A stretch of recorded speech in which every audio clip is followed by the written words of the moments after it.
Fearful avoidant attachment styles don't just fear love. They fear being abandoned as much as they fear being trapped. And they also really deeply fear being betrayed. A lot of people start their journey into attachment theory thinking that they're the anxious attachment style and come to find out later, oh my gosh, I have an entirely very avoidant side to my attachment style. And in fact, I am the fearful avoidant. So if you want a deeply impactful roadmap to help you understand the fearful avoidant, whether you're dating one or think you might be one, and help you really understand who you are and what's making you tick at your core, what your fears are, what your needs are, what your patterns are going to be in relationships as a whole, so that you know what to double down on if it's working, but also what to completely avoid and work to transform if it's not. And today's video is for you. And my hope is that by sharing this information about the fearful avoidant in so much detail, you have a chance in 2025 to completely transform your attachment style into something secure so that you can build the best relationships of your life. And we're going to break down 6 major pillars for exactly how to do that so that you can transform and revolutionize the way you do relationships so they don't have to be so hard.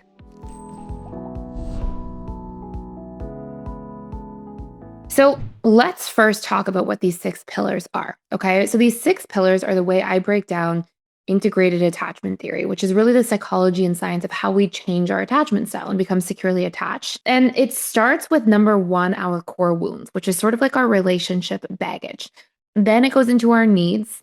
Then it goes into our nervous system and emotional regulation. And then we go into communication patterns, boundaries, and behaviors, okay?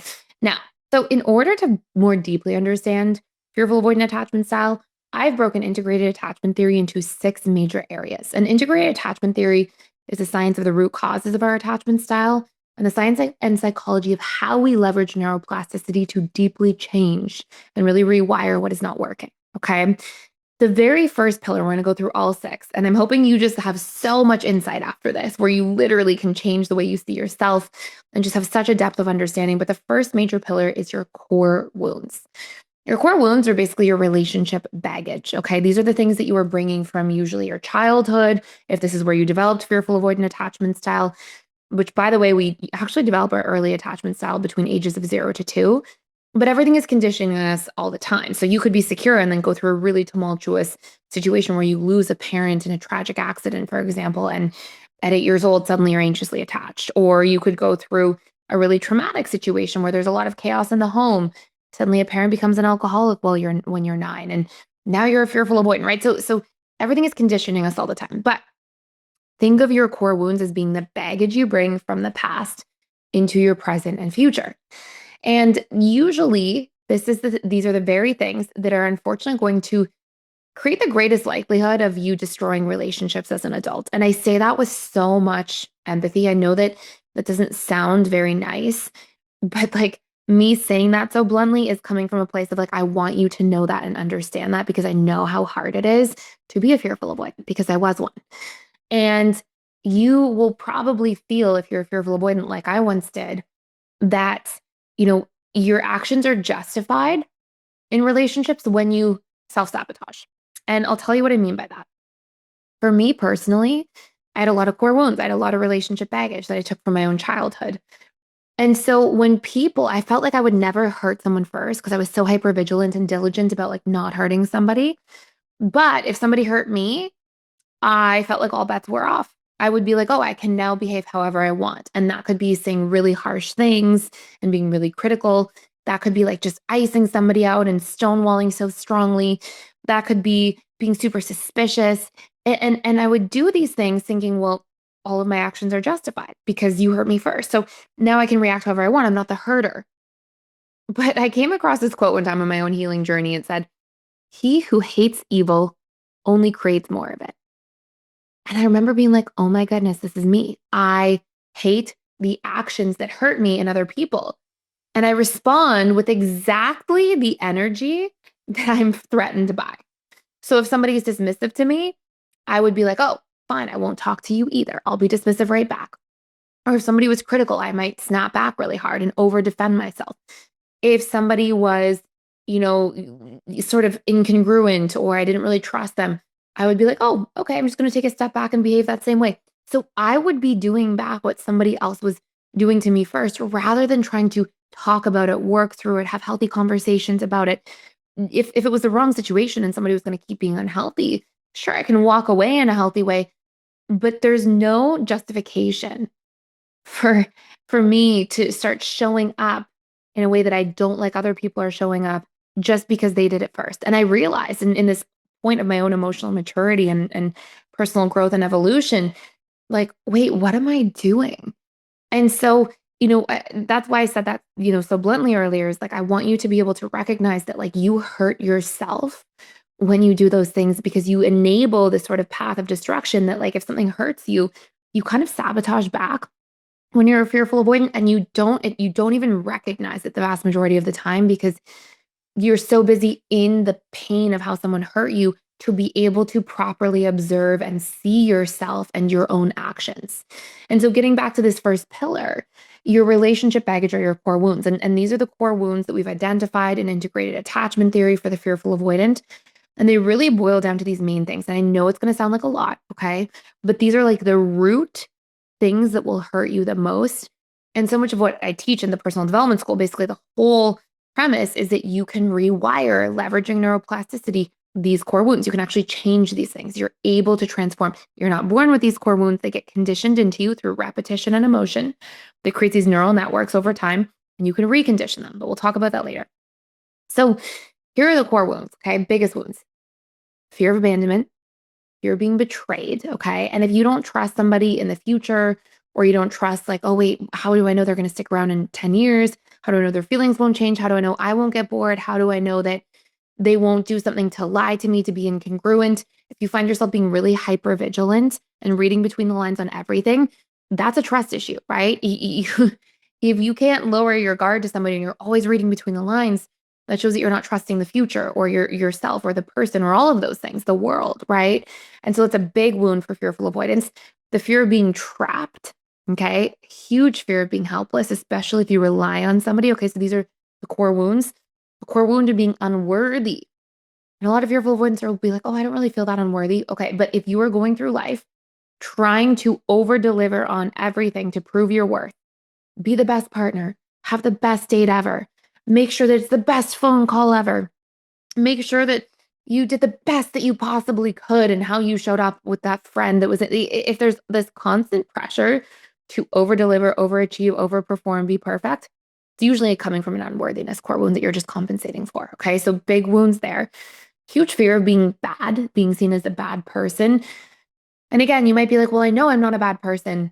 But if you find yourself over defending yourself, over explaining yourself, trying desperately to make sure that everybody sees you and understands where you're coming from. And look, I'm not a bad person. I was just doing this because this happened. Usually, an I am bad core wound is very present at a subconscious level, and it's really dictating a lot of your behaviors. Okay. So, those are some of the biggest ones. Another huge one, and again, you have to look at this and observe this in yourself. An I am unsafe core wound. Fearful avoidance will be like, I'm not unsafe. I can defend myself. I stand up for myself. Yeah, but do you over defend? Are you constantly in fight, flight, freeze, or fawn mode? And if you were in one of those four nervous system modes, 80% of your waking life, which you probably are in a lot of it, okay? Even if it's like 40, 50% of your waking life, you definitely are coming from an I am unsafe core wound place. Then your nervous system is just used to being in sympathetic nervous system mode, right? Fight or flight mode, fight, flight, freeze, or fawn mode. And that's actually remnants of an I am unsafe core wound because usually grew up in chaos or some degree of emotional unsafety. So these are some of the biggest ones. We have other ones that often really trigger fearful avoidance, feeling like I am unimportant or dismissed, right? Is very triggering. This feeling unseen, unheard, those can be big things. But those are the really big ones that we talked about first. Okay. And this feeling of being powerless can be really painful for fearful avoidance too. Okay. So those are some of your big wounds, the things that are going to trigger you most on an ongoing basis. Now let's go to the second pillar, your needs. Okay. I'm not going to go through all of them because this video would take forever. Some of the biggest needs fearful avoidance have are the need for depth of connection. Okay. Fearful avoidance don't do well with surface conversation. Depth of connection. They want to be seen and known, but ironically, they're afraid of it at the same time. We can go more into that later. They want to be seen, known. They want depth. They want intimacy, right? They want to deeply see and know somebody else. They want to know everything about somebody and sort of their inner world and deep, dark secrets a lot of the time. And sometimes, believe it or not, that's your way of being able to just predict somebody's behavior better. Oh, if I know everything about them, I can predict how they're going to behave and then I can feel safer being vulnerable with somebody. And so that's usually a bit of a coping mechanism too, but it's a big need. And you'll usually see that you also have a big need for novelty, for variety. You like to change things up, try new things, sometimes spontaneity in there.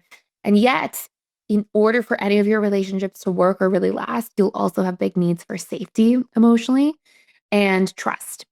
And usually you won't look for those things. But if you don't have them, you will sabotage the relationship you're in. If somebody makes you feel like you can't trust them or that they're not congruent, consistent, considerate, like these big C's of trust, you'll usually find yourself sabotaging. Okay. So, really big needs in a relationship. Emotional patterns. The emotions you're going to feel the most are hurt and anger on the hard side. Okay. And that's different for different attachment styles. Dismissive avoidants, for example, often feel really irritated, frustrated, numb, right? Fearful ones can feel numb too, and frustrated can be a big one.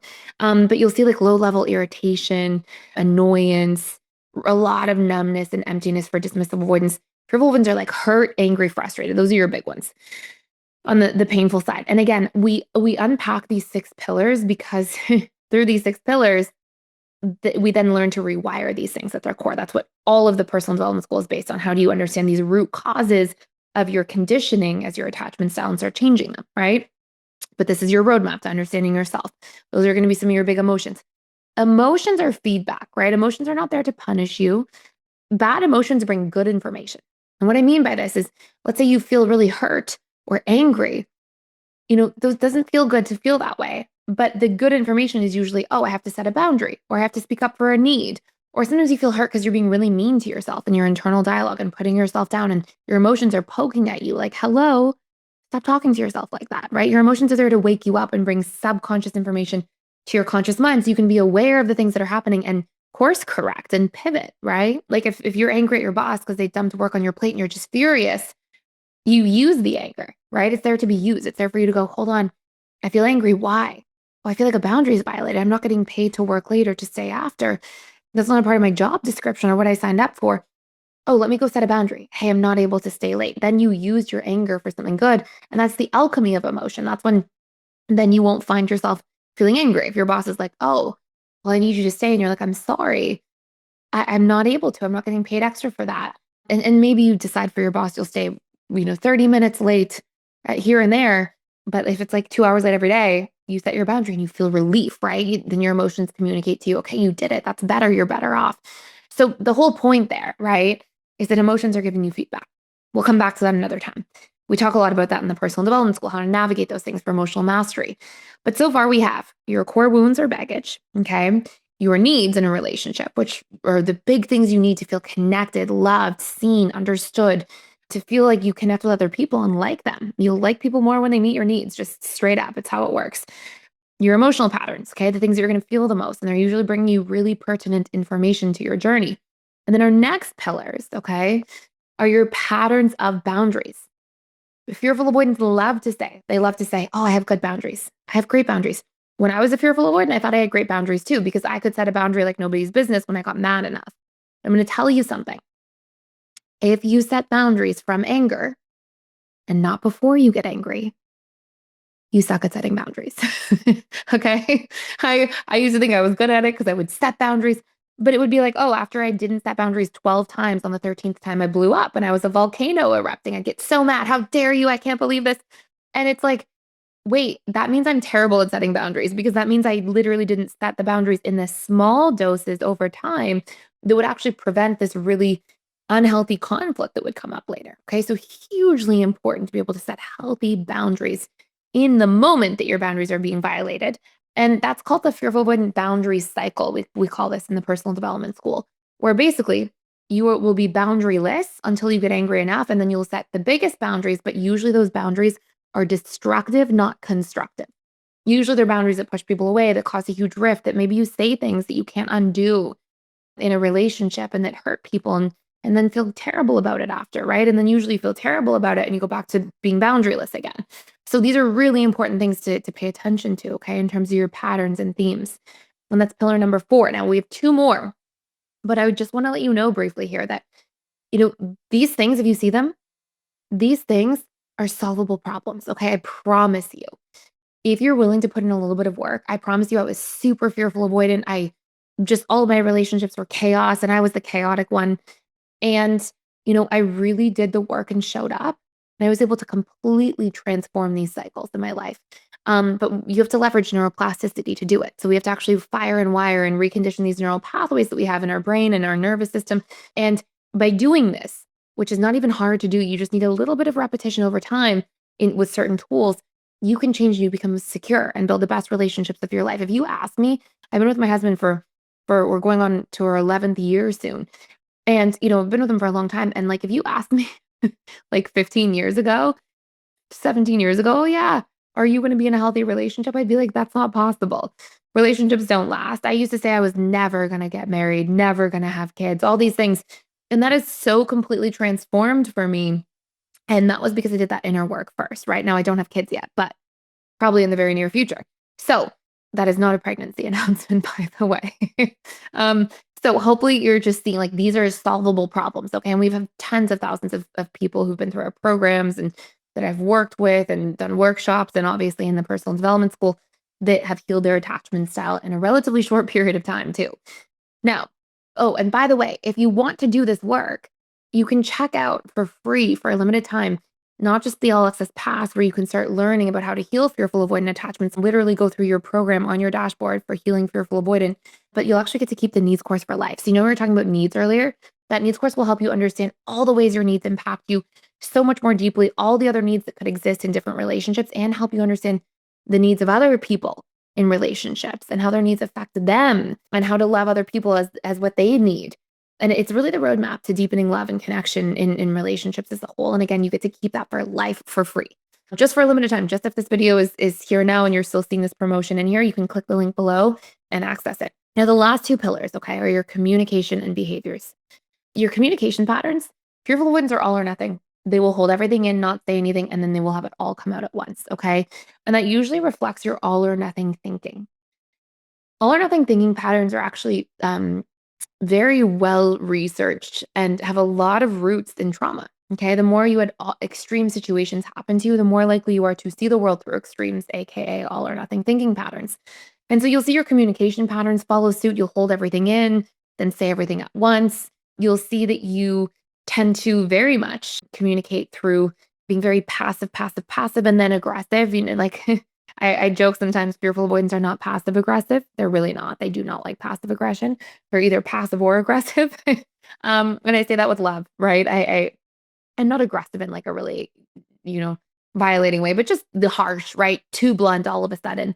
And so, you'll want to bring that into how can you be vulnerable to be seen and heard instead. One thing you'll learn about needs is a lot of the things that we do are to meet needs, right? So one of the behaviors when we get into the sixth pillar here, behaviors, fear avoidants express anger a lot in unhealthy ways. And actually, what happens when you express anger is usually you've been holding things in for so long that you express anger, and all of a sudden, anger is being used as a subconscious strategy to feel seen and heard. Because what do you do when you get angry? You get big and loud, right? So you get seen and heard. You wave your arms around, you raise your voice. That's your subconscious mind trying to get seen and heard by getting louder and bigger, right? Anger also gets used to set a boundary. And usually you only get really angry when you have a little history there of being boundaryless for some time first. And anger is also used to take your power back, right? So you get seen, heard, set a boundary, take your power back by finally saying what's on your mind. And the reality is that that's a call to you understanding that all these things weren't happening first. You weren't getting seen and heard. And you can do these things in healthier ways. Like you can get seen and heard by being more vulnerable, right? And practicing healthy vulnerability. I noticed my anger, because I used to be quite angry as a fearful avoidant, believe it or not. My anger went down so dramatically when I learned to do some somatic work, when I reprogrammed my core wounds. Those are the root causes, but also when I learned to be more vulnerable to people and say, "Hey, that hurt me. That didn't feel good. Can we have a boundary here next time?" When I learned to communicate like that and get seen and heard, I didn't need to use anger as a reactive strategy to attempt to get seen and heard, which was counterproductive anyways, right? So anyways, you'll see a lot of the fearful avoidant behaviors are sometimes expressing anger or criticism, sometimes being spiteful or stonewalling, sometimes activating and trying to get really close to people. And again, I'm talking about the unhealthy things. Fearful avoidants have a lot of great things. They're generous, they're caring, they're generally charismatic. They make people feel seen. They really know people deeply. They're very present. They're very generous and giving and thoughtful and insightful. I mean, there's lots of amazing characteristics. I'm telling you the hard ones so that you know that, hey, these are the things I want to watch out for. These are the things I want to rewire. This is the roadmap to like what I need to heal, and the steps to do so. So you'll see a lot of those beautiful behaviors and characteristics, but then some of those challenging ones as well. And again, those are not your fault, right? Those are things that usually are your conditioning from past experiences, past relationships, maybe traumas in childhood. And they're not your fault, but they are still your responsibility. Okay. Only you can really change them by doing the work, by showing up in whatever form that looks like. So, this is your roadmap to more deeply understanding the fearful avoidant. If you want to start doing the actual work and changing and healing, 100% it's possible for you. It's much easier than you think. You do need consistency, but if you want help with that, join us at the Personal Development School. I have that link down below.